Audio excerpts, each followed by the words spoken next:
시청자 여러분 안녕하십니까? 오늘 영상은 남자 일자리를 저희가 구인구직을 시작하기로 했다, 이런 말씀을 드리면서 영상을 시작해 보도록 하겠습니다. 남자들이 이제 직장 생활을 하고 은퇴를 하거나 정년퇴직하거나 아니면 중간에 나오든지 간에 두 번째 내지는 이제 50대 이후에 직장을 잡기가 쉽지 않습니다. 특히나 이제 50대 중후반 이후에 남자들이 이 세상에 나오면 진짜 할 일 없습니다.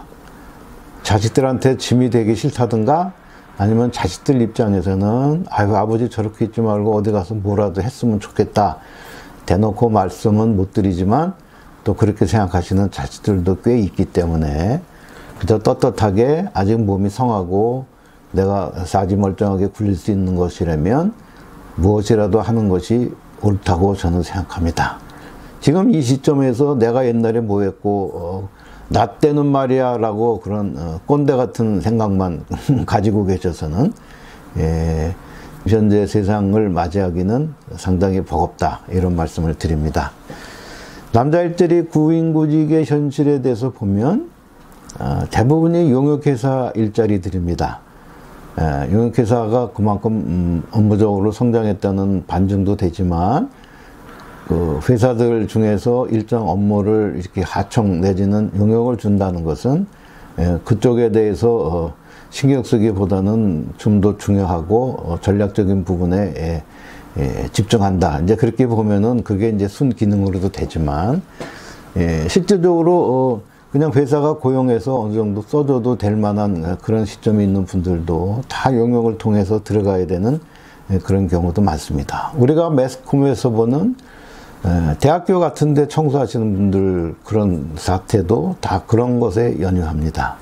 웬만하면 그분들이 쉬시는 공간이나 이런 것도 좀 마련해 주고 그렇게 해야 되는데, 원청인 대학교에서부터 그런 쪽에 별 생각이 없고 그냥 하청을 주는 용역회사에다 맡기고 그런 경우가 많기 때문에 아직도 그런 것이 특히나 청소 노동자들 입장에서는 상당히 개선되지 않은 그런 어려운 현실에서 일을 하실 수밖에 없다, 그런 얘기를 드립니다.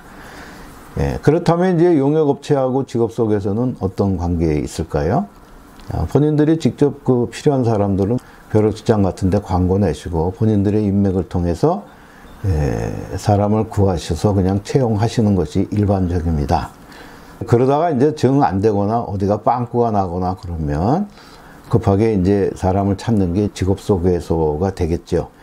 제가 조금 쓴소리를 하지만 그것이 뭐 반드시 좋다 나쁘다의 문제는 아닙니다. 현실을 말씀드리는 거고요. 구인자들은 직업소개소를 통해서 수수료를 내지 않는 것을 아주 당연시 생각을 하고 그냥 구직하는 사람들한테 받아라, 이렇게 얘기를 하는데, 요즘 구인구직의 수수료가 그렇게 왜곡될 수밖에 없는 구조가 그렇게 된 게 아닌가 생각을 합니다.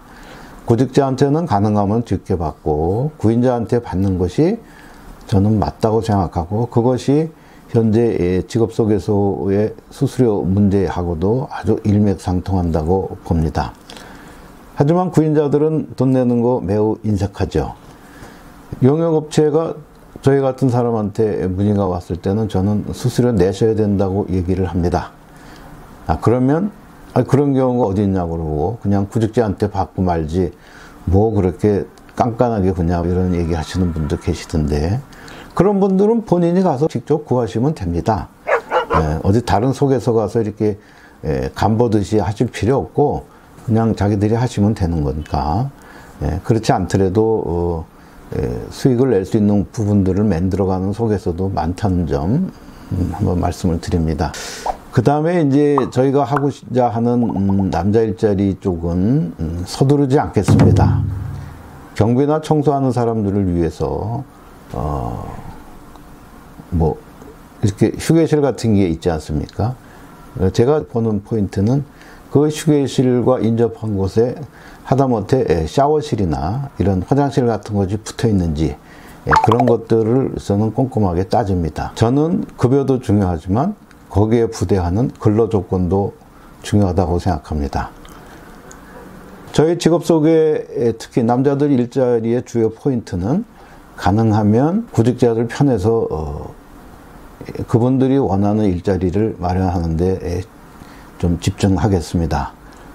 저희는 원래부터가 가정집 일자리 내지는 여자 일자리에 집중해서 몇 년을 해왔기 때문에 솔직히 남자 일자리를 지금부터 새로 시작한 것으로밖에 볼 수는 없습니다. 뭐 솔직히 제가 고백을 합니다만 그렇다고 해서 제가 이거를 생짜로 아무것도 안 해본 사람은 아닙니다. 제가 한참 전이지만 대림동에서 일할 때는 경비청소와 마찬가지로 농장 일자리 같은 거 있지 않습니까? 돼지 농장, 양계장, 인삼밭 이런 데 농장 일자리도 보내봤고 이런 쪽에도 많이 보내봤던 그런 경험이 있기 때문에 그런 것에 주변 기반을 구축하는 데 좀 시간이 걸릴 뿐이고 그 다음에 구직자들로부터 정확한 정보들을 받아야 서로 매칭의 결과가 오래 가기 때문에 안정적인 일자리를 찾는데 도움을 드렸으면 좋겠다 이런 생각을 합니다. 요약해보면 저희 내니스토리가 여자 일자리와 함께 남자 일자리에 대한 구인구직 및 알선을 시작했다. 그런 말씀을 드리고 당장 문과에 가서 승진 달라는 격으로는 할 수는 없습니다. 하지만 차근차근 그 다음에 반드시 이 구직자 대면 상담 또는 저희가 다른 데서 하는 것에 아이디어를 얻어서 네이버 폼 양식이 있습니다. 네이버의 폼 양식을 블로그나 홈페이지 아니면 카카오톡, 카카오 채널에 이렇게 올려놓을 테니 혹시 저희한테 전화를 문의로 주시면 직접 오셔서 대면 상담하는 게 좋지만 그게 어려우신 분들한테는 저희가 폼 양식을 드리면 그 양식에 정확하게 기재해서 보내주십시오. 그러면 그분의 일자리를 구하는데 많은 참고가 되리라고 생각합니다. 오늘 영상은 여기서 마치도록 하겠습니다. 여러분 고맙습니다.